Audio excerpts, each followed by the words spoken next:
the Economist magazine, the magazine that has had many occult publications that you may be familiar with over the past couple years, published this cover in 1988. It states, "Get ready for a world currency," depicting a phoenix rising out of the ashes of a burned pile of cash with a new one world currency with the date 2018 on it. I can't believe he just paid with his hand. Like, you just literally put your hand up and you're good to go. Like, that's crazy.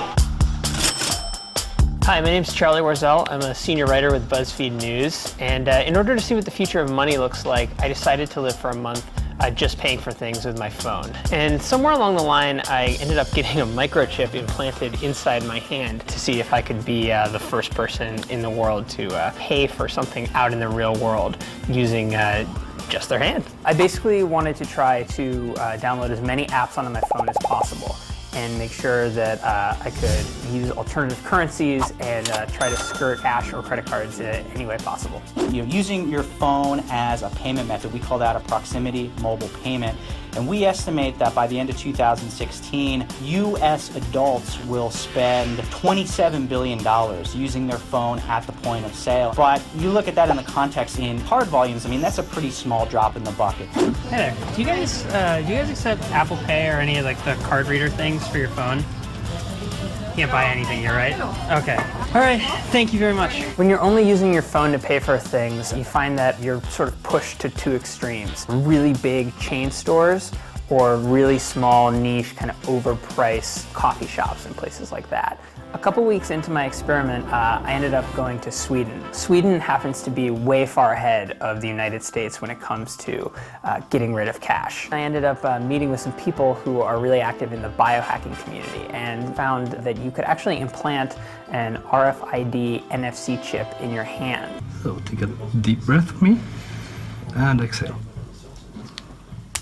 And so I figured if I could put it in my hand, maybe I'd be able to pay for something with my hand. That was it. Breathe. Yeah. Keep breathing. How's it feel? It's like pinchy. It definitely hurt like way more than they said it was going to. It looks sort of like a grain of rice or like a pill that's in my hand. I think the idea of using a microchip implant in one's hand to be able to make a payment, I do question the mainstream application of it, but I really think there might be other ways where that might come to fruition, not necessarily through like a surgical implant, but through other kind of integrations with the body. So once everything healed, I decided that I needed to start focusing on how to make this chip work. And I really wanted to become the first person to ever pay for a meal at a restaurant with their hand. Eventually, I stumbled across a Venmo engineer who said that he could help me with my task. What they decided is that they would put my Venmo unique user ID onto my chip, which would basically make it so that any phone would recognize my hand as a Venmo app. I'm gonna write your secret token for Venmo, and you're gonna go up there, they're gonna scan your hand, put how much we owe, that's it. Takes a second. Here we go. So you're good to go. That was so sick, dude. That was sick. Yes! That was insane! We actually accomplished what we set out to do, and I kind of couldn't believe that it was ever going to happen. Like, I thought I got this thing jammed in my hand for nothing. My hand is paying for everything today. If the wallet is here and your phone is sort of a healthy middle ground, something like the chip felt to me like the furthest possible extreme of futuristic technology.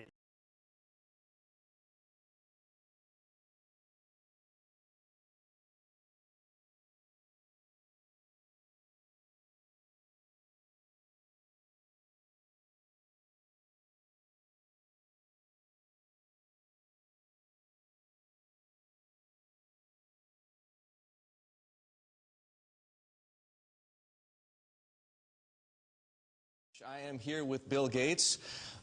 We know him from Microsoft. We now know him for the Bill and Melinda Gates Foundation. Bill, it's great to see you. Great to see you here in particular because we know the Gates Foundation for its work on infectious diseases, child health, nutrition, agriculture, education, the list goes on. Why does Bill Gates care about finance? Well, it's all about helping the poorest. And one thing they don't have access to is bank accounts. The fee structure, if you have small amounts of money, is just too high. And we got involved in some traditional microlending, but just didn't see how that could scale up and get inexpensive enough. So now we're involved in trying to make sure we get a very efficient digital payment structure set up for all the poorest in the world to get financial products that work for them. What are you doing? The idea is that typically through the cell phone, you should be able to send money to your relatives. You should be able to track the money that's coming in, set aside money to buy seeds the next year. And there are countries where this is beginning to take off. Kenya, Bangladesh, even Somalia, maybe the last country you'd suspect, up in Somaliland, almost half of the GDP is done digitally. I don't need to tell you that the poor have been unbanked for as long as there have been banks. Why is this time different? Well, it's really the digital revolution. The poorest have bought cows, stored gold, put currency under their mattress, but they are getting cell phones, and the cell phone capability of identifying who's using the cell phone, letting you look at your spending patterns, that's going to be common sense. People are going to have help and lots of innovative products competing on top of this digital currency platform.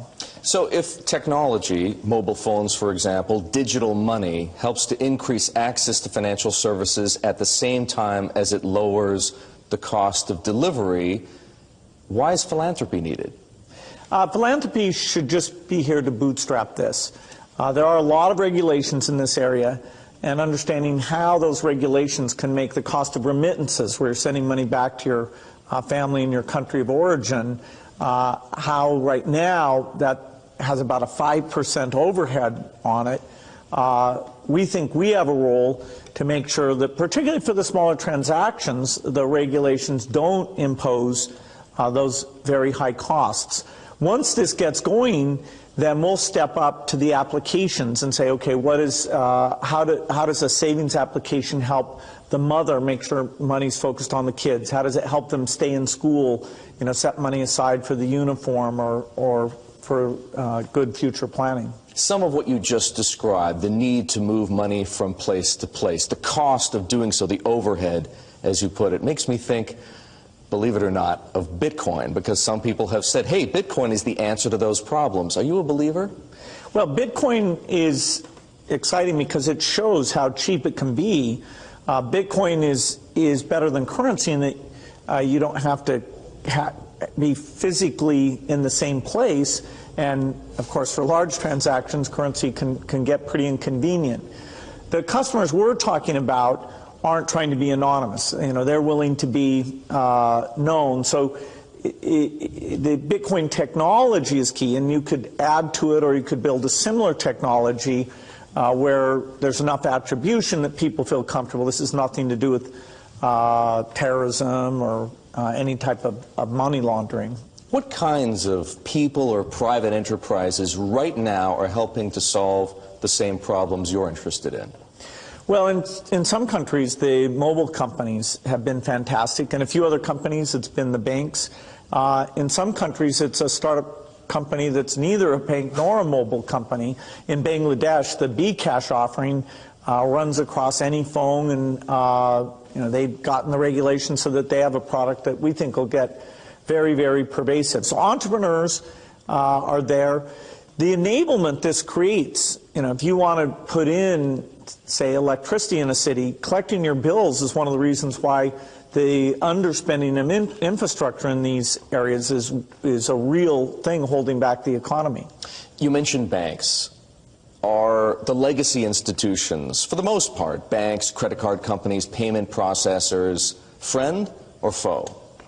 Many of them want to have these additional customers, but they have to embrace the idea that the fees are going to be a lot lower. And so they have to find a way to service these new customers. Now, that means these customers aren't going to be coming into their branches, and they can charge a higher fee when you want to actually cash out. But if it's a pure digital transaction, then you should be paying less than 1% to move that money from you to a merchant or from you to a friend, even with meeting all the regulatory requirements.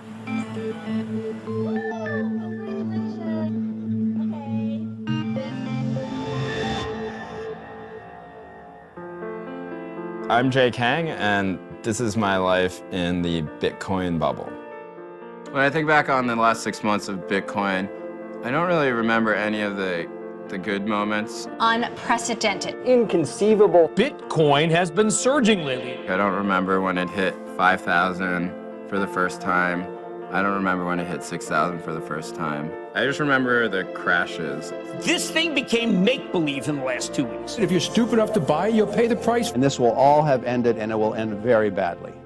Earlier this summer, I went to a barbecue my friend was having. He came up to me and said, I'm making $500 a day on this Bitcoin thing. $500 a day sounded pretty good to me, and also FOMO in crypto is probably the most powerful emotion I've ever felt about any form of money or gambling. And this is somebody who spent much of his 20s playing poker, trying to play poker for a living. My first investment was for about $4,000. When I started, I would read a lot of forums on Reddit and other places where people who have gotten rich off Bitcoin would talk about the things that they did.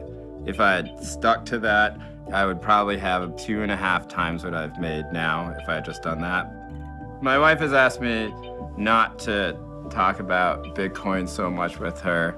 When she met me, every day I went surfing and all I thought about was surfing, and that was a good one because I was in good shape and I guess surfing is cool. As I've grown older, those obsessions have gotten nerdier and worse. At some point I was checking my phone and I think I was up 55% in the first week and a half, and I was this is, I'm gonna be rich off of this. And then some news came out of China that people were saying that China was gonna ban Bitcoin and ICOs and other forms of cryptocurrency. Bitcoin crashed and went down about 40%. And I decided that to sort of deal with the losses that I was taking, that I would take about 3 Bitcoin at the time and bet it all in a Bitcoin casino on a soccer game between 2 teams that I had never seen play. And then I lost that bet, and so all the Bitcoin that I had then was gone. That Bitcoin I lost now is worth about a Audi A4 with, a souped up engine, I guess. Everybody's a genius right now because everybody's getting rich. I just think it's going crazy right now.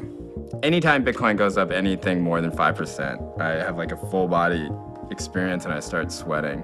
And then, I'll just stare at my phone for the next hour. Yeah, 42 messages about Bitcoin from a friend of mine who is trying to convince the rest of our Bitcoin group text that we should all be fearing absolute destruction in the next 2 days. I hope it doesn't get destroyed. If I lose it all, it's fine. Ugh.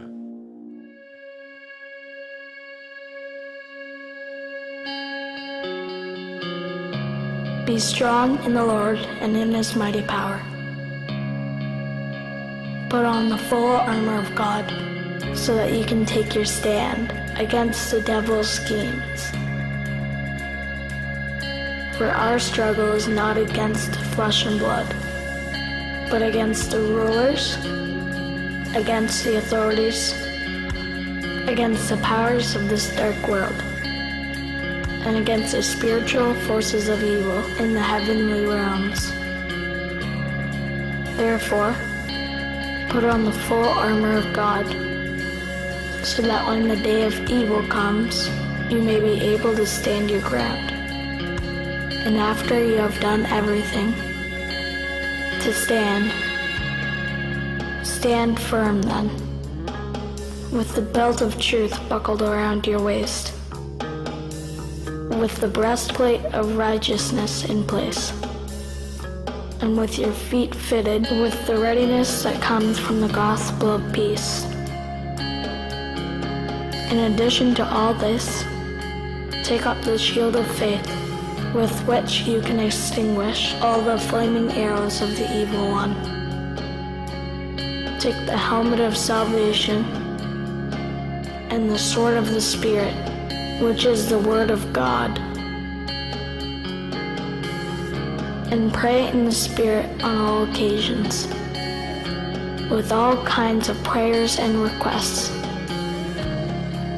With this in mind, be alert, and always keep on praying for all the Lord's people.